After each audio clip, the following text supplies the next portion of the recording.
brought you by Silver Pumps and Motors. Top quality और consistent performance के लिए सिर्फ सिल्वर पंप्स नाम याद रखना. హైదరాబాద్ పేలుళ్లకు కుట్ర కేసులో సంచలన విషయాలు బయటకొస్తున్నాయి.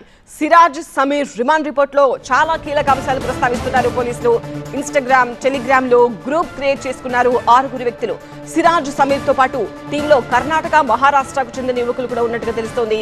హైదరాబాద్ లో 3 రోజుల పాటు కలిసే ఉంది ఈ గ్యాంగ్. ఐసిస్ హ్యాండ్లర్ సౌదీ నుంచి ఇచ్చే ఆదేశాలు అమలు చేయడంపై వీళ్ళంతా మీటింగ్స్ నిర్వహించుకునేవాళ్లు.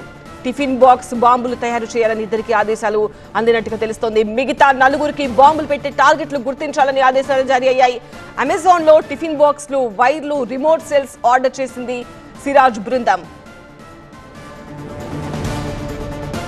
నిన్న విజయనగరంలో సిరాజ్, హైదరాబాద్ లో సమీర్ అరెస్ట్ అయ్యాడు. ఇక ఇద్దరికి 14 రోజులు రిమాండ్ విధించింది విజయనగరం కోర్టు. ప్రస్తుతం 2 నిందితులు కూడా విశాఖ సెంట్రల్ జైల్లో ఉన్నారు. అరెస్ట్ సమయంలో సిరాజ్ దగ్గర భారీగా పేలుడు పదార్థాలు గుర్తించారు. Ammonium nitrate, sulphur, aluminium powder ను సీజ్ చేశారు. కౌశిక్, నేను పార్ట్నర్షిప్ ఫర్మ్ స్టార్ట్ చేయడం బెస్టా, ప్రైవేట్ లిమిటెడ్ కంపెనీ స్టార్ట్ చేయడం బెస్టా? ఎందుకు అంత కన్ఫ్యూజన్? ఎక్స్పర్ట్ తో మాట్లాడు. ఎక్స్పర్టా? ఎలా? బాస్ వాలా బీ ద బాస్. ఎన్ఐఏ కూడా రంగంలోకి దిగింది. విజయనగరం 2 టౌన్ పోలీస్ స్టేషన్ కు వెళ్లి ఈ కేసుకు సంబంధించి వివరాలన్నీ తీసుకున్నారు. ఉగ్రవాద భావజాలంతో ఉన్న సిరాజ్ ఉర్ రెహమాన్ పై 6 నెలలుగా నిఘా పెట్టారు ఇంటెలిజెన్స్ అధికారులు.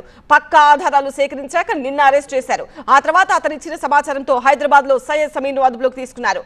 బాంబులు ఎలా తయారు చేయాలో సోషల్ మీడియాలో చూసి వీళ్ళు చాలా ఇన్ఫర్మేషన్ తీసుకున్నారు. పైనుంచి ఆదేశాలు రాగానే ప్లాన్ అమలు చేసేందుకు సిద్ధమైన టైంలో పోలీసులకు దొరికారు.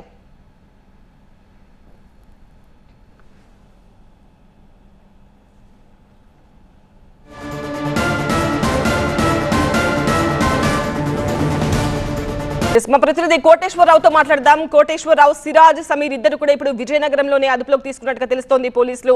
సో అక్కడే ఉన్నట్టుగా తెలుస్తోంది. సో నెక్స్ట్ ఏం చేయబోతున్నారు? విచారణలో ఇంకెలాంటి ఇన్ఫర్మేషన్ ఇస్తున్నారు వీళ్ళిద్దరు? ప్రస్తుతానికి సిరాజ్, సమీర్లు ఇద్దరిని కూడాను అరెస్ట్ చేసిన తర్వాత 14 రోజులు రిమాండ్ ఇవ్వడం జరిగింది. ప్రస్తుతానికి వారు విశాఖ సెంట్రల్ జైల్లో ఉన్నారు. అయితే వారు అంటే గత 3 రోజుల నుంచి విజయనగరం పోలీసులు ఏదైతే ఇన్వెస్టిగేషన్ చేశారో అందుకు సంబంధించి కావచ్చు, లేకపోతే ఇతరత్ర ఇన్వెస్టిగేషన్ అయితే తెలంగాణ కౌంటర్ ఇంటెలిజెన్స్ కావచ్చు, ఆంధ్రప్రదేశ్ కౌంటర్ ఇంటెలిజెన్స్ కావచ్చు, ఏదైతే ఆధారాలు సేకరించారో ప్రైమరీగా దానికి సంబంధించి అన్ని కూడాను ప్రస్తుతానికి 2 టౌన్ పోలీస్ స్టేషన్లో ఉన్నాయి. దానికి సంబంధించి ఎన్ఐఏ, నేషనల్ ఇన్వెస్టిగేషన్ ఏజెన్సీ వారు కూడా ఎస్పీ క్యాడర్ అధికారి తన బృందంతో ప్రస్తుతానికి విజయనగరం 2 టౌన్ పోలీస్ స్టేషన్ రావడం జరిగింది. ఈ 2 టౌన్ పోలీస్ స్టేషన్లోనే ఎన్ఐఏ బృందం ఇప్పటివరకు ఏదైతే ఆధారాలు సేకరించారో అందుకు సంబంధించి ప్రైమరీగా డేటా అంతా కూడా కలెక్ట్ చేసుకున్నారు. అయితే ప్రస్తుతానికి సిరాజ్ అదేవిధంగా సమీర్లను కస్టడీలోకి తీసుకొని ఇన్వెస్టిగేషన్ చేస్తే ఈ ఉగ్రవాద మూలాలు ఏవైతున్నాయో అవన్నీ తెలుసుకునే అవకాశం ఉంది. కాబట్టి కస్టడీ పిటిషన్ కూడా కోర్టులో ఫైల్ చేయడం జరిగింది. అందుకు సంబంధించి కూడా కస్టడీ ఎన్ని రోజులు ఇస్తారు ఏంటి అనే విషయం సాయంత్రానికి తీర్పు వెలువడనుంది. తీర్పు వెలువడిన తర్వాత సిరాజ్, సమీర్లు ఇద్దరిని కూడాను పోలీసులు కస్టడీలోకి తీసుకుంటారు. అనంతరం ఎన్ఐఏ కూడా వారిని ఇన్వెస్టిగేషన్ చేసే అవకాశం ఉంది.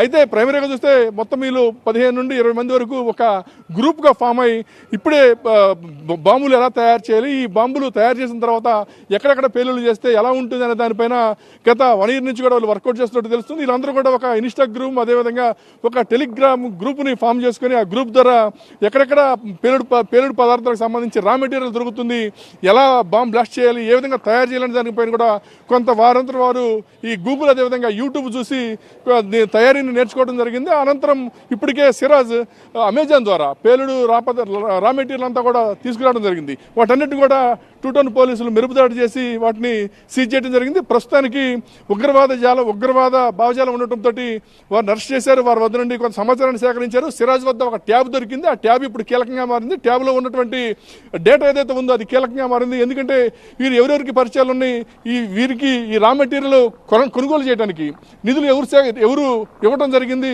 ఈ నిధులు ఇచ్చిన వాళ్ళు ఎవరు, వీటన్నిటికి సంబంధించి కూడా డేటా ఆ ట్యాబ్లో ఉన్నట్టుగా కొంత సమాచారం అందుతుంది. ఈ ట్యాబ్ డేటా కొంత డిలీట్ అయిపోవడం జరిగింది. ట్యాబ్ డేటా కనుక ఈ సాఫ్ట్వేర్ ఇంజనీర్లు కొంత దాన్ని సేకరించే ప్రయత్నం చేస్తున్నారు. ఆ డేటా కనుక దొరికితే మరింత కీలక సమాచారం రానుంది. ఇదే ఇక్కడ పరిస్థితి. Photo studio.